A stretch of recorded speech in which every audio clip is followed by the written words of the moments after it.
باليقين محمدا عبده ورسوله أرسله بالحق بشيرا ونذيرا صلى الله تعالى عليه وعلى آله وأصحابه وأزواجه وذرياته وبارك وسلم تسليما كثيرا كثيرا. أما بعد فأعوذ بالله السميع العليم من الشيطان الرجيم. بسم الله الرحمن الرحيم.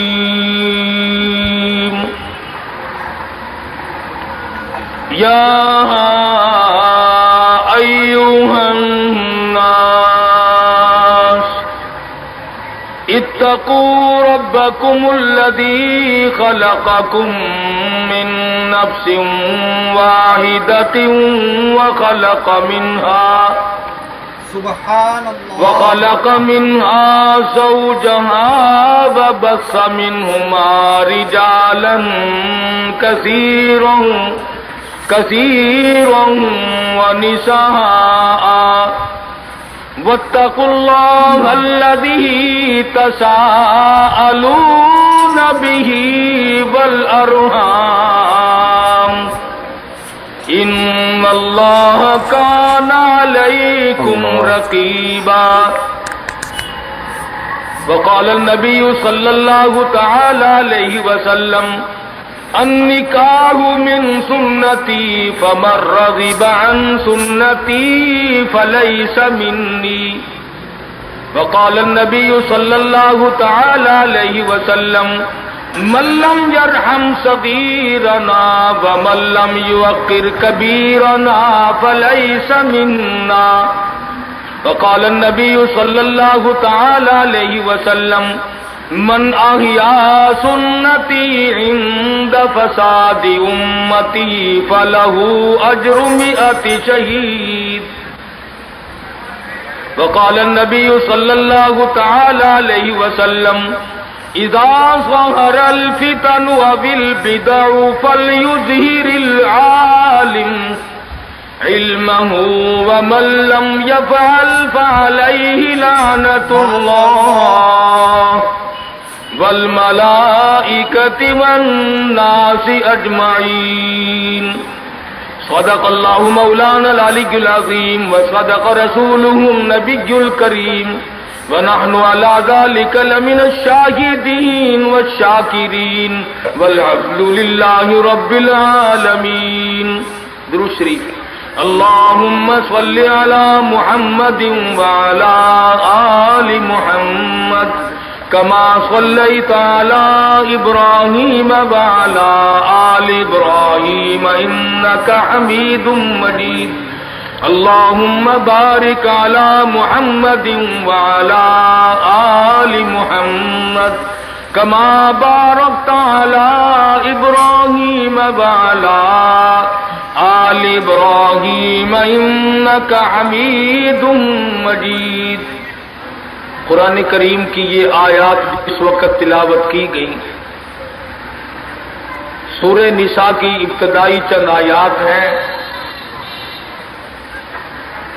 امام الانبیاء محبوب کبریا حضرت محمد الرسول اللہ صلی اللہ تعالی علیہ وسلم کے ارشادات میں سے 2-3 حدیث پاک کی تلاوت کی ہے. خداوند کریم اپنے فضل و کرم سے اس آیت کی تشریح اور حدیث پاک کا مفہوم سمجھانے کی توفیق عطا فرمائے. یہ محفل، یہ مجلس ایک شادی کے سلسلے میں، اسی کی تقریب سعید کے سلسلے میں منعقد کی گئی. بہت اچھی بات ہے کہ اللہ اور اس کے رسول صلی اللہ علیہ وسلم کے ذکر خیر سے کسی شادی کی ابتدا کی جائے.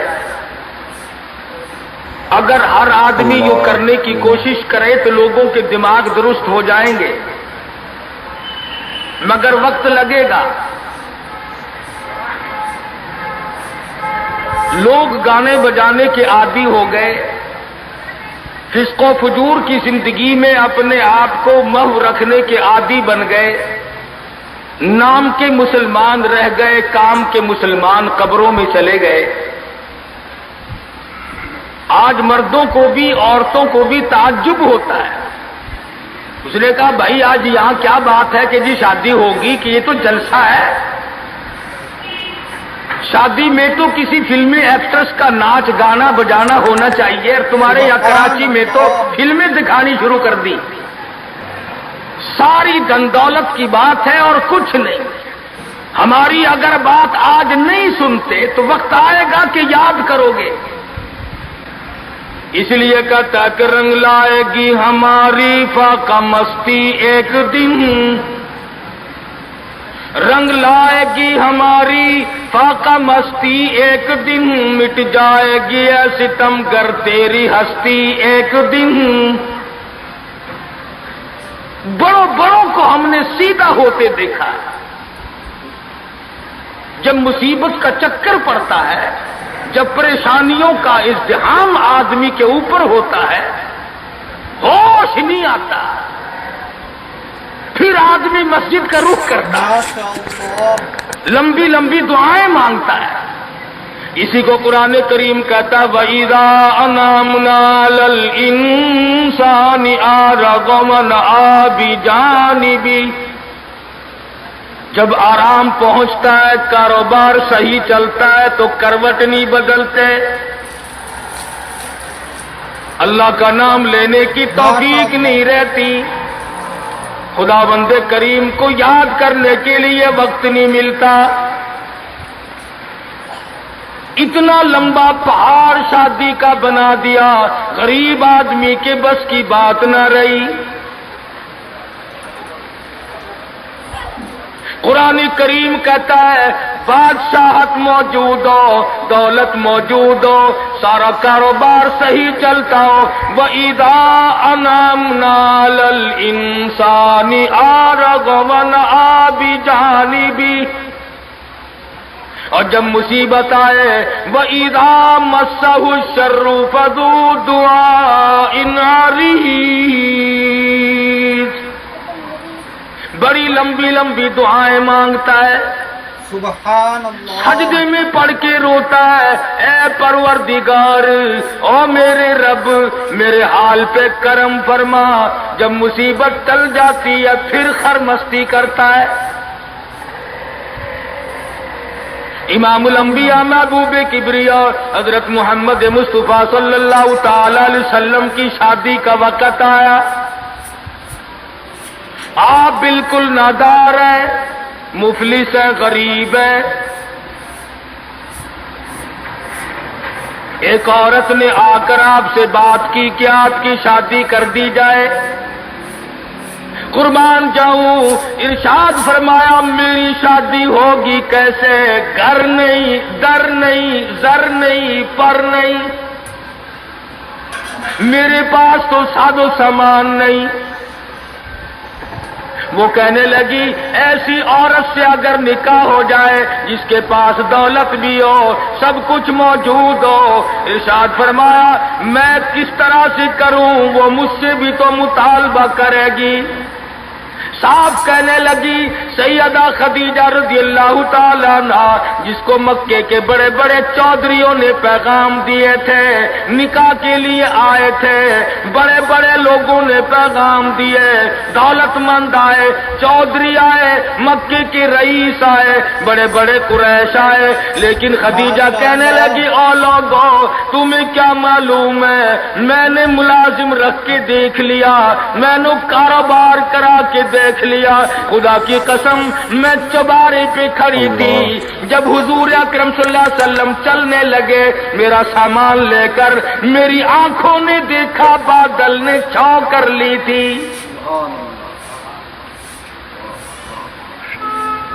بادلوں نے چھاؤں کی، میری آنکھوں کے سامنے سورج کی تپش زیادہ تھی، حضور کے سر پہ آ کر بادلوں نے چھاؤں کی۔ اور لوگوں، میں تو ان کے بادلوں کے چھاؤں میں آنا چاہتی ہوں۔ میں غریب بے شک ہے، وہ یتیم ہیں، لاوارث ہیں، ان کا کوئی نہیں، میں اپنے آپ کو ان کے قدموں پہ نثار کرنا چاہتی ہوں۔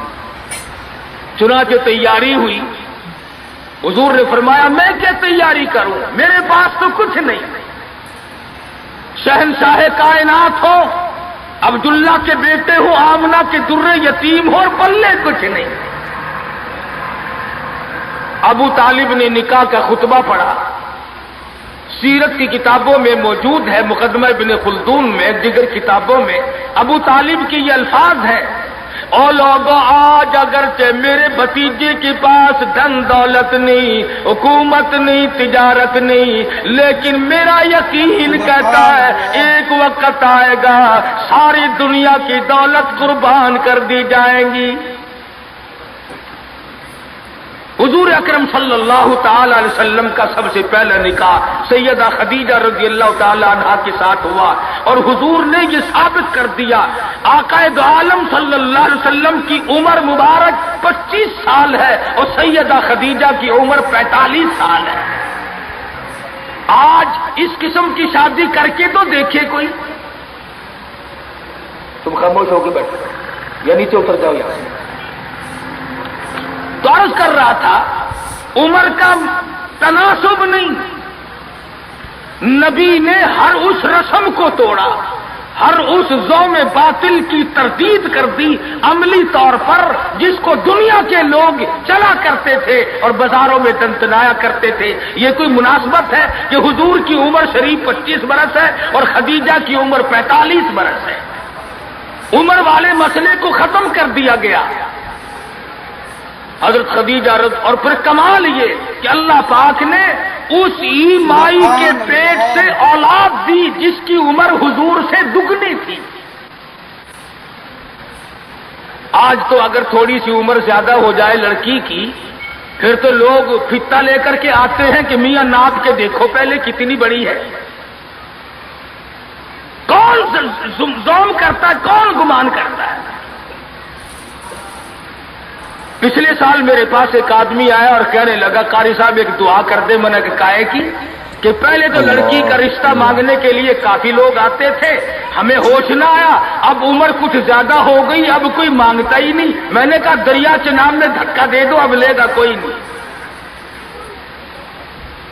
پتہ چلا شرافت بڑی چیز ہے، طہارت بڑی چیز ہے۔ یہ عمر کا بھی مسئلہ جو ہے یہ دیکھنے آج کل اگرچہ دیکھنا پڑتا ہے لیکن اس کی مناسبت کوئی نہیں۔ اگر لڑکی کی عمر زیادہ ہو تو حضور کے عمل نے پہلے یوں تردید کر دی، اور پھر ایسا وقت بھی آیا کہ حضور اکرم صلی اللہ علیہ وسلم کی عمر مبارک تقریباً 42 برس ہے اور سیدہ عائشہ صدیقہ رضی اللہ تعالی عنہا کی عمر 6 برس ہے۔ حضور کے عمل نے اس بات کو بھی توڑ دیا کہ اگر لڑکے کی زیادہ عمر ہو جائے تو کوئی بات نہیں، سنت کے خلاف نہیں ہے، شریعت کے خلاف نہیں ہے۔ سیدہ عائشہ صدیقہ رضی اللہ تعالی عنہا کی عمر مبارک اس وقت 9 برس ہے جب رخصتی ہوئی، اور حضور صلی اللہ علیہ وسلم کی عمر شریف میں حیات اور زندگی میں سیدہ عائشہ صدیقہ نے 18 برس گزارے۔ تو میں عرض کر رہا تھا سیدہ خدیجہ رضی اللہ تعالی عنہا کا جب انتقال ہو گیا تو بچیوں کا تمام دیکھ بھال، نگرانی اور سارا اہتمام حضور کے گلے میں آ پڑا۔ آپ بڑے پریشان ہوئے، غرض ہے کہ آپ نے اپنے عمل سے یہ سارے کے سارے زندگی کی جتنی رسومات تھی ان سلم کے بارے میں قرآن کریم نے صراحت کے ساتھ فرما دیا، وَوَجَدَكَ عَائِلًا فَأَغْنَىٰ۔ اور میرے نبی، ہم نے خدیجہ کے مال کے ساتھ آپ کو بے نیاز اور مستغنی بنایا۔ خدیجہ رضی اللہ تعالیٰ عنہ مکے کی تاجرہ تھی، مکے کی رئیسہ تھی، مکے کی بہت بڑی دولت مند تھی، لیکن گھر میں حضور کے آ کر پھر یہ ہاتھ نہیں رکھا یہ دولت میری ہے، یہ مال میرا ہے، حضور کے سپرد کر دیا۔ اور میرے آقا میری جان بھی، میرا دل بھی، میرا ایمان بھی، میرا مال بھی، سارے کا سارا آپ کے حوالے۔ سیرت کی کتابوں میں موجود ہے، حضور نے فرمایا خدیجہ عورت ذات ہے، میرے حوالے مال کرے گی، کل کو ختم ہو جائے گا، پچھتائے گی۔ عرض کرنے لگی میرے آقا آپ چاہے ایک دن میں ختم کر دیں میں اف نہ کروں گی۔ چنانچہ دوسرے ہی دن حضور اکرم صلی اللہ علیہ وسلم نے محض چند دنوں میں جتنی خدیجہ کی دولت تھی ساری مکے کے غریبوں میں تقسیم فرما دی۔ آج کل تو لڑکی جو کپڑا جو جہیز لے کر آئے، ایک ایک چیز پہ اصل تو گھر والے انشاءاللہ نام لکھ کر بھیجتے ہیں، پہلے سے ہی ہر چیز پہ نام لکھا ہوا ہوتا ہے، اور نام نہ بھی لکھا ہو اس کی نظروں میں ہے، مجال ہے کوئی اگلے گھر کا آدمی اس کی لائی ہوئی چیز کو ہاتھ تو لگا کے دیکھے، میاں تم کون ہوتے ہو میں لائی ہوں۔ سیدہ خدیجہ کے عمل نے اس بات کی بھی تردید کر دی کہ جب تم شادی ہو کر کے آ گئی ہو تو تم بھی اور تمہارا مال بھی سب اس کے سپرد ہے۔ حضور صلی اللہ علیہ وسلم نے اپنی 11 شادیاں فرمائی اور 4 بیٹیوں کی شادیاں فرمائی۔ سیدہ رقیہ رضی اللہ تعالیٰ عنہ کی شادی عثمان بن نورین رضی اللہ تعالیٰ عنہ کے ساتھ فرما دی۔ دونوں کے دونوں میاں بیوی ایک جگہ بیٹھے تھے، حضور تشریف لے آئے، فرمانے لگے رب اکبر کی قسم میں نے ساری زندگی میں اتنا حسین جوڑا نہیں دیکھا۔ اور حضرت رقیہ رضی اللہ تعالیٰ عنہ نے حضرت عثمان کے ساتھ لگ کر حبشے کی ہجرت فرمائی، پھر مدینہ منورہ کی ہجرت فرمائی۔ اس لیے قرآن کریم نے فرما دیا یا ایھا الناس، اے لوگوں، او انسانوں، او آدمیوں، او مردوں، اے عورتوں، اتقوا ربکم، ڈرو اپنے پروردگار سے۔ کس معاملے میں ڈریں، کن حالات میں ڈریں، کیا کرتے ہوئے ڈریں؟ ربکم الذی خلقکم من نفس واحدۃ وخلق منها زوجها وبث منهما رجالا کثیرا ونساء۔ اے لوگوں ڈرو اس پروردگار سے، تمہیں ایک آدمی سے اور ایک عورت سے پیدا کیا گیا، یعنی آدم علیہ السلام سے، اور حضرت حوا سے تمہیں پیدا فرمایا پروردگار عالم نے۔ اس لیے قرآن کریم کا مطلب کیا ہے، مقصد کیا ہے، منشا کیا ہے یوں ڈرانے سے، کس لیے ڈرا رہے ہیں؟ خداوند عالم فرماتے ہیں اگر تو امیر آدمی ہے، لڑکی غریبوں کی ہے تو مجھ سے ڈر جا۔ یہ عیب نہ بنا کہ لڑکی غریب کی ہے میں امیر ہوں، کیوں؟ میں وہ بے نیاز ہوں، شام کو سوئے لکھا پتی، صبح کو اٹھے تو ٹکڑوں کا محتاج۔ میں ایسا بھی کر دیتا ہوں، شام کو سوئے بادشاہ، صبح کو اٹھے تو جیل کی کوٹڑی میں پڑا ہے۔ میں ایسا بھی کر دیتا ہوں کہ کروڑوں کا مالک ہے، اگر موت آ گئی تو کفن چندے کا پڑ رہا ہے۔ فرمایا لڑکی والوں کو یہ حق نہیں کہ وہ لڑکے کے بارے میں یہ کہیں کہ یہ تو غریب ہے ہم اس کو کیسے دیں۔ آؤ پھر قرآن کریم سے پوچھ لیں، ہم مسلمان ہیں، ہمارا قرآن پہ ایمان ہے، محمد عربی صلی اللہ علیہ وسلم کے فرمان پہ ہم سب کا ایمان ہے۔ آؤ قرآن سے پوچھے کہ لڑکا لڑکی کی جب شادی کرنے کی نوبت آئے تو کیا دیکھنا چاہیے، کیا ڈھونڈنا چاہیے، کیا تلاش کرنا چاہیے؟ قرآن کریم سے ہم نے پوچھا کیا بنگلہ دیکھے، فرمایا نہیں۔ آج بنگلے والا کل کو قبر میں ہو سکتا ہے، آج بنگلے والا کل کو فٹ پاتھ پہ سو کر کے وقت کاٹنے والا بن سکتا ہے. ماشاء اللہ. کوٹھی والا تلاش کریں، فرمایا نہیں. کوئی اونچی ملازمت والا، اونچی پوسٹ والا لڑکا تلاش کرے، فرمایا نہیں. زیادہ لکھا پڑھا دیکھیں، فرمایا نہیں نہیں. دھن دولت والا دیکھیں، نہیں نہیں. کاروبار والا تلاش کریں، فرمایا نہیں نہیں. لڑکی بھی اسی طرح سے مالدار کی تلاش کریں، فرمایا نہیں. دولت مندوں کی تلاش کریں، نہیں نہیں. پھر اے اللہ کے قرآن تو ہمیں بتا، ہم کیا معلوم کریں، کیا دیکھیں، کیا سنبھالیں، کس چیز کی تلاش کریں. فرمایا وَلَا تَنكِحُوا الْمُشْرِكَاتِ حَتَّىٰ يُؤْمِنَ. نعرہ تکبیر. فرمایا لوگوں، اگر مجھ خدا سے پوچھتے ہو، میرے قرآن سے پوچھتے ہو، میرے نبی سے پوچھتے ہو، تو میں تو تمہیں ایک پہچان بتاؤں گا، ایک واقعہ بتاؤں گا، ایک نظریہ بتاؤں گا، ایک کیفیت بتاؤں گا. تمہیں سب سے پہلے یہ دیکھنا پڑے گا وَلَا تَنكِحُوا الْمُشْرِكَاتِ حَتَّىٰ يُؤْمِنَ. اگر لڑکی مشرکہ ہے، شرک کرتی ہے، شرک کرتی ہے، الہ العالمین شرک تو کرتی ہے مگر مالدار بڑی ہے. اے پروردگار عالم، شرک تو کرتی ہے لیکن خوبصورت بڑی ہے. فرمایا وَلَأَمَةٌ مُؤْمِنَةٌ خَيْرٌ مِّن مُّشْرِكَةٍ وَلَوْ أَعْجَبَتْكُمْ. قرآن خود کہتا ہے مشرکہ لڑکی چاہے تمہیں مالدار نظر آئے، چاہے تمہیں خوبصورت لگے، اعجبتکم، قرآن کے الفاظ ہیں، تمہیں عجیب معلوم ہوتی ہو، تمہیں اس کے انداز، اس کی چال، اس کی ڈھال، اس کی رفتار، اس کا سونا چاندی تمہیں بہت بڑی چیز دکھائی دیتی ہو. فرمایا اسی طرح سے لڑکے کا وَلَا تُنكِحُوا الْمُشْرِكَاتِ حَتَّىٰ يُؤْمِنُوا. ماشاء اللہ. وَلَعَبْدٌ مُؤْمِنٌ خَيْرٌ مِّن مُّشْرِكٍ وَلَوْ أَعْجَبَكُمْ. الہ العالمین، لڑکا شرک تو کرتا ہے مگر مالدار بڑا ہے. لڑکا شرک میں تو ڈوبا ہوا ہے مگر خوبصورت بڑا ہے. قرآن کا اعلان سنو، پیغام سنو. فرمایا شرک سے بچنا، سب سے پہلے لڑکے لڑکی کا عقیدہ دیکھنا.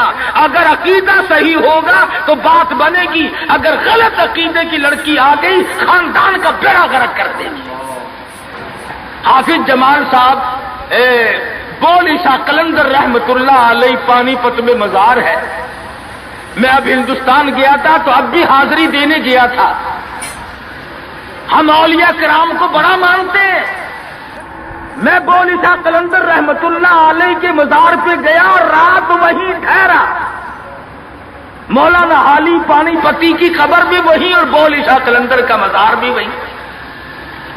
تو لکھا ہے کہ جس وقت بول عیسیٰ قلندر رحمت اللہ علیہ پیدا ہوئے تو بڑے روئے، بہت روتے تھے.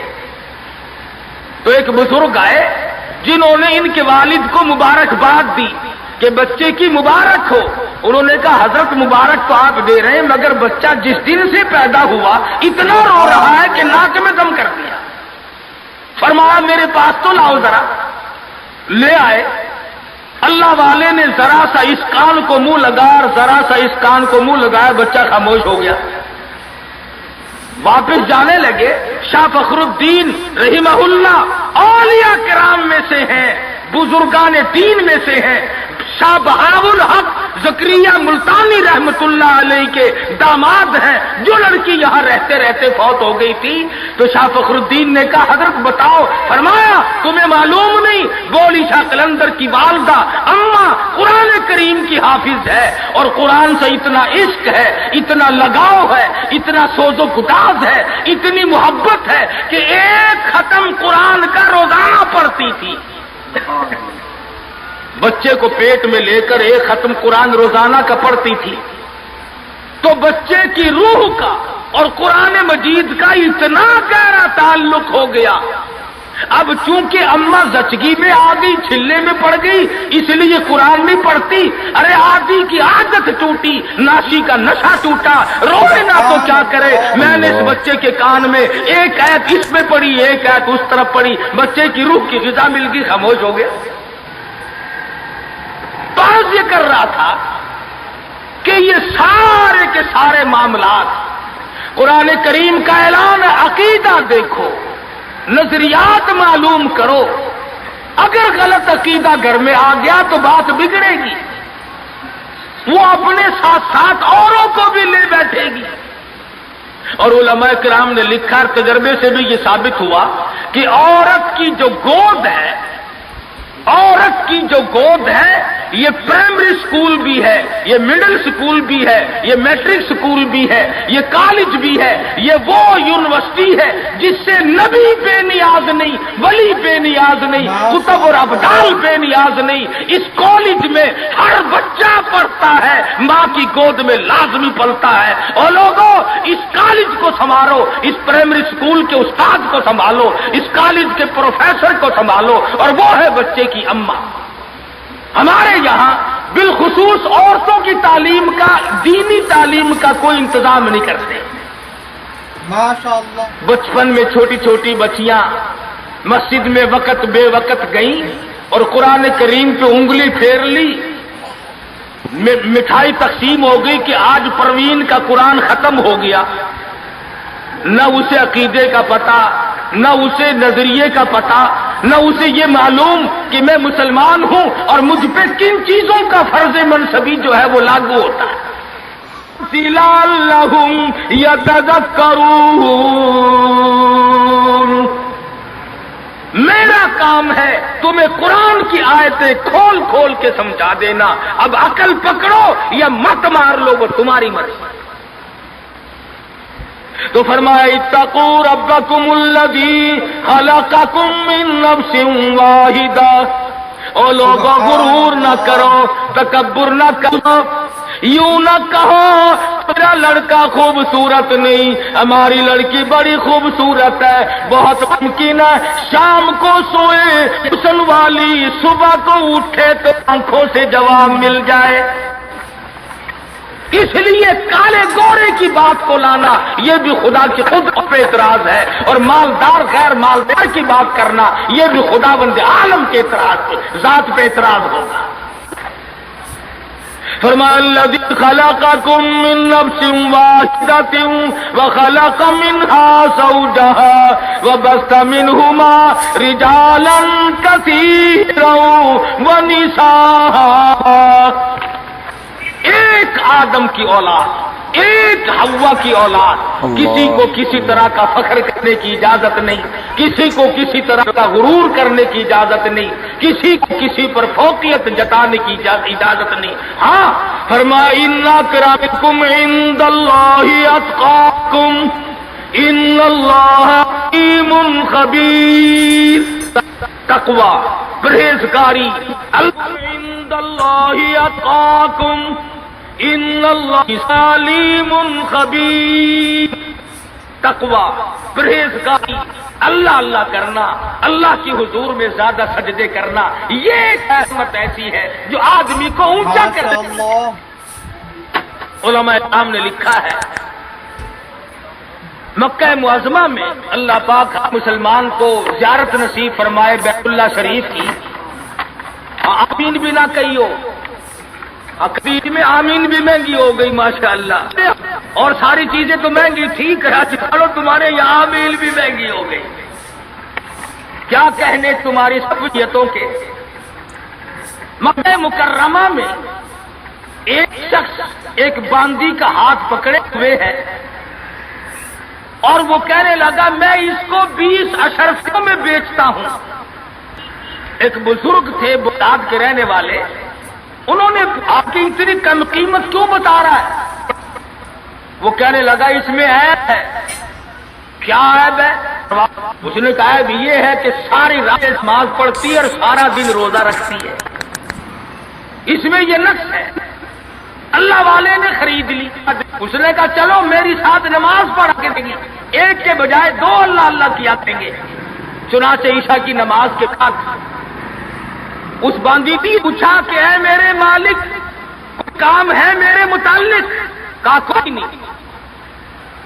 لکھتے ہیں کہ عشاء کی نماز کے بعد مصلی پہ کھڑی ہوئی تھی, صبح کی اذان ہو گئی, قرآن پڑھتی رہی ساری امت. سبحان اللہ. اور جب دن آیا تو کہنے لگی اللہ والے تم بغداد میں رہتے ہو, کوئی قرآن سنو. انہوں نے 2 آیتیں پڑھی, ہوش ہو گئی, منہ پہ پانی کے چھینٹے پڑے, پھر ہوش آیا, پھر قرآن کی 2 آیتیں پڑھی. سورت حدیث پوری نہ پڑھ سکے تھے, ایک ہماری اور جان دے. کیسا ذوق تھا, کس قسم کی محبت تھی اللہ پاک جانوں سے, اور کیا ایمان تھا کہ قرآن کریم کی شہید ہو گئی. کوئی تلوار شہید ہوگا, کوئی لوہا شہید بنے گا, کوئی پتھر کھا کے مرے گا, ڈوب کے مرے گا, کوئی آگ میں جل کے مرے گا, کوئی ایکسیڈنٹ میں مرے گا. یہ اللہ والی خدا کا قرآن سن کے مرے گا. آج ہمیں یہ بات کہاں نصیب ہے؟ حضور اکرم کہو صلی اللہ علیہ وسلم نے صحابہ کرام کو نکاح کی سنتوں کی تعلیم دی. ہمارے یہاں تو اتنا بکھیڑا بنا دیا کہ اب سنتوں کی تاریخوں کو کوئی پوچھتا ہی نہیں. حالانکہ خدا مند عالم روزہ اپنی قدرت کے تماشے دکھاتے. سبحان اللہ. ابھی ہفتہ نہیں ہوا, ایک بس فیصلہ آباد سے بارات لے کر کے چلی, اور ایک بس لاہور سے بارات لے کر کے چلی. شیخو پورے کے قریب تصادم ہوا, 9 آدمی ایک طرف سے, 7 آدمی ایک طرف سے, 3 آدمی موقع پہ مر گئے. دلہا بھی, دلہے باپ بھی, ماں بھی, بھائی بھی, سارا خاندان ختم ہو گیا. کیا پروگرام لے کر کے چلے ہوں گے, کیا ارادے لے کر کے چلے ہوں گے کہ یہ خوشی منائیں گے. لاہور کے جس محلے میں دلہن آنا تھا, ہم اس محلے میں ٹھہرے ہوئے تھے, سجا رکھا ہے, یہاں مسحری بچھائی ہے, یہاں سامان رکھیں گے, یہاں فریج رکھا جائے گا, یہاں پنکھے رکھے جائیں گے, یہاں پر تمام مہمان ٹھہریں گے. خود قسم انتظار ہے سامان کا, اور کچھ دیر کے بعد 7 آدمیوں کے چھیچڑوں اور بوٹڑیوں کی گٹھڑیاں بن کے آئیں. اس لیے ہمیں ہر حال میں اللہ پاک کے قہر اور غضب سے ڈرنا چاہیے. ڈرتے نہیں. ہمارے ملتان میں ایک بہت بڑے ٹرانسپورٹ نے اپنی بچی کی شادی کا پروگرام بنایا, تو برات بھی بہت بڑی آنی, ماشاء اللہ. بڑے گاجے ہو رہے تھے, اور بڑا ٹھیٹر تماشا کھانا پکانا. اچانک ٹیلی فون ہے کہ شور کوٹ کے پاس ٹکر ہو گئی, ساری کار ختم ہو گئی, جس میں لڑکا تھا وہ بھی ختم ہو گیا. تو کسے معلوم صبح کیا ہو جائے گا, اور شام کو کیا ہو جائے گا, کل کیا ہو جائے گا, کون جانتا ہے. یہ تو آج ہم بدنصیب لوگ ہیں, اللہ کی ذات پر ہمارا یقین نہیں, اور فال کھولنے والوں کی یقین کر لیتی ہیں, عورتیں بھی اور مرد بھی. ہاتھوں کی لکیر دیکھ کر لوگ تقدیر بتاتے ہیں. ساری عمر قرآن پڑھنے کے بعد اپنی تقدیر کا پتہ نہیں. میں کہتا ہوں کہ نبی کو اپنی تقدیر کا علم نہیں کہ صبح کیا ہوگا, رسول کو علم نہیں, وقت کو علم نہیں. سبحان اللہ. اور یہ فٹ پاتھ پہ بیٹھ کر لوگوں کے ہاتھوں کی لکیر دیکھ کر تقدیر بتاتے ہیں. دس پر یقین کیا جاتا ہے. ہم ہیں مسلمان. ایک مرتبہ لاہور میں فٹ پاتھ پہ بیٹھا ہوا آدمی لوگوں کے ہاتھوں کی لکیر دیکھ رہا تھا اور تقدیر بتلا رہا تھا. بڑے لوگ کھڑے تھے, اچھے خاصے بڑے لوگ. کسی کو کہتا تھا تجھے بڑی اونچی ملازمت ملے, بہت اونچی پوسٹ پہ تو جائے گا. بس بابو جی اکڑ جاتے تھے, کیا کرنا, بس کیوں جی گورنر سے کم تو نہیں ہوں گا نا. اور ایک کو وہ لکیریں دیکھ کے کہنے لگا کہ تمہاری بہت فرسٹ لیڈی کے ساتھ شادی ہوگی. وہ تو بہت ہی چوڑا ہو گیا. اس نے کہا کیا بات ہے. اور لوگ پیسے بھی دے رہے تھے اور تقدیر لکھ رہے تھے. ہم مجمع میں کھڑے تھے, میں نے اپنے دوستوں سے کہا کہ یار آؤ ذرا ہم بھی دیکھیں تقدیر بتانے والا ایسا ہے. وہ مجمع میں سے آگے کو نکل کر میں نے بھی آگے ہاتھ کر دیا. میں نے کہا سائی جی ذرا دیکھو میری تقدیر شادی ہے کہ نہیں. وہ بدبخت نے اچھی طرح دیکھی بھی نہیں. میرا ہاتھ جھٹک کر کے کہنے لگا نہیں تیری شادی نہیں ہوتی. اور میں کہا کھوتے تیرے باپ کے 8 بچے کھیل رہے ہیں. تجھے کیسے معلوم ہو گیا کہ شادی نہیں ہونی؟ البتہ اگر تو دوسری شادی کے بارے میں کہتا ہے تو بات اور ہے. وہ سارا اس کا کھیل ختم ہو گیا. غلط چیز غلط عقیدے کی طرف بہت جلدی لوگ بھاگ جاتے ہیں.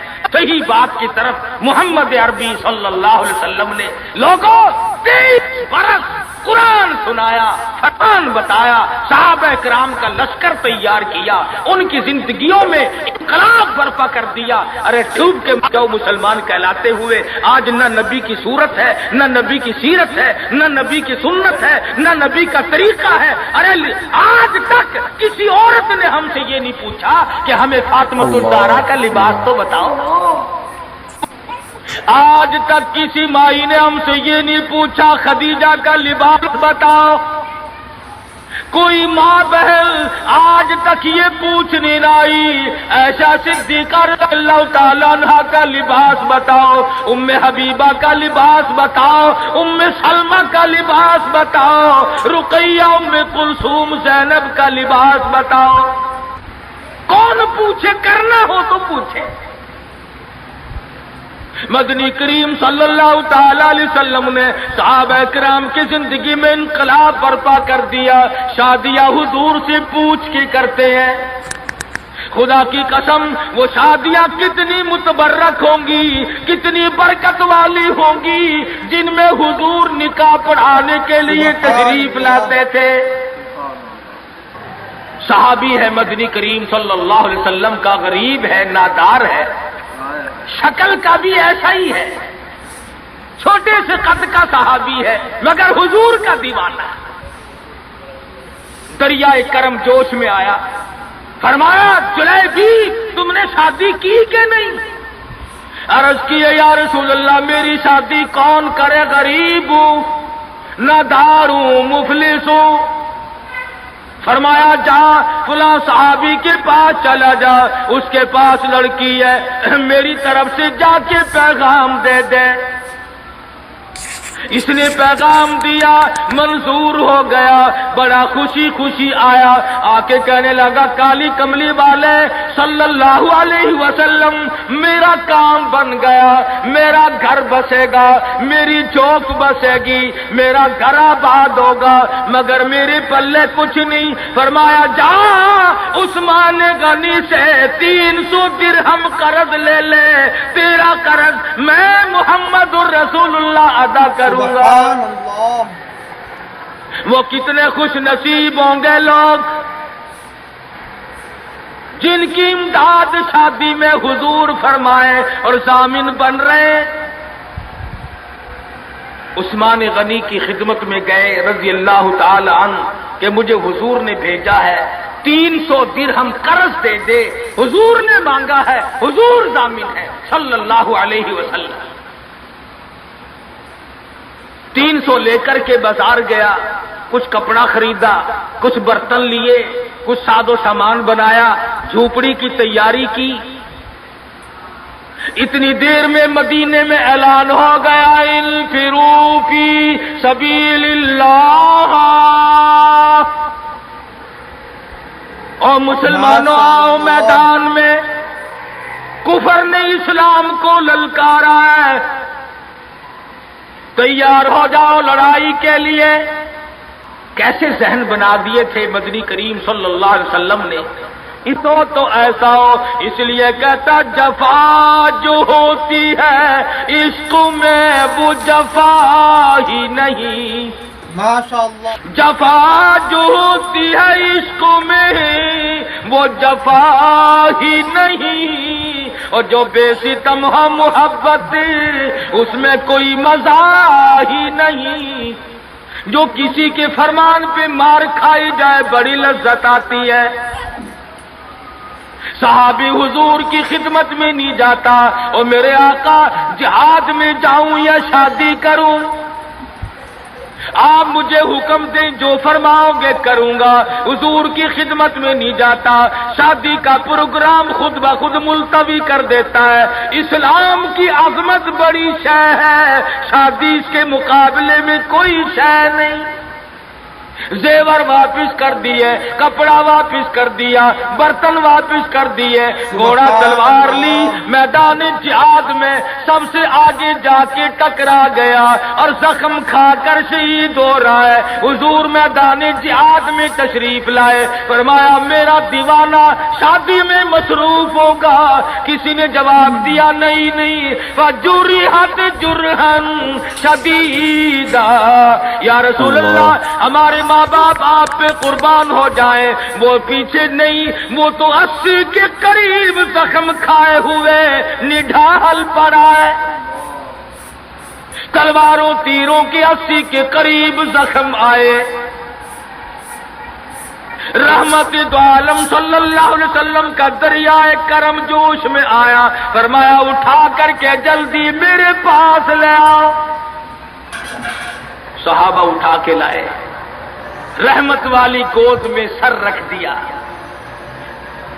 اور لوگوں، کوئی اسپتال میں دم توڑے گا، کوئی ایکسیڈنٹ میں مرے گا، کوئی بیوی بچوں کے سامنے تڑپ تڑپ کے مرے گا۔ خدا کی قسم یہ صحابی کتنا خوش نصیب ہے، رحمت للعالمین کی رحمت والی گود میں دم توڑ رہا ہے۔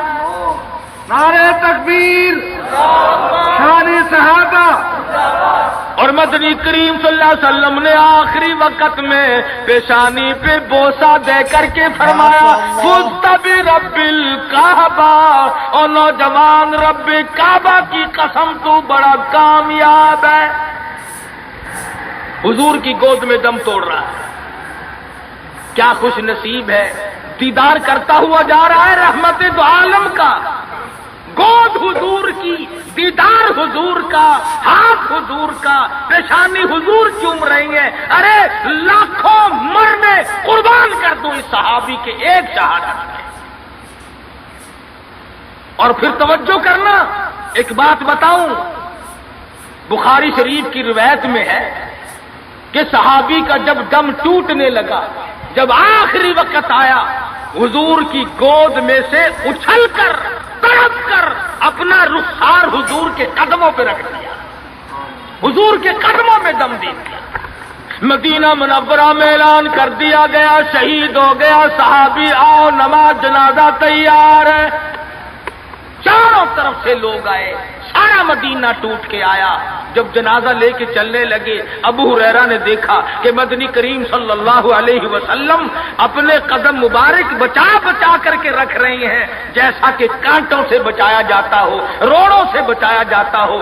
ابو ہریرہ نے پوچھا میرے آقا اینٹ نہیں، روڑا نہیں، پتھر نہیں، آپ کس چیز سے قدم مبارک بچا رہے ہیں؟ فرمایا اس صحابی نے شادی والی عمر بھر کی تمنا، عمر بھر کی حسرت کو، عمر بھر کے ارمان کو، عمر بھر کی آرزو کو حضور کے لائے ہوئے اسلام کی عظمت پہ قربان کر دیا۔ حضور فرماتے ہیں انی ارا ما لا ترا، میں تمہیں کیا بتاؤں، اس کا جنازہ پڑھنے کے لیے آسمان سے 4000 فرشتہ آیا ہوا ہے۔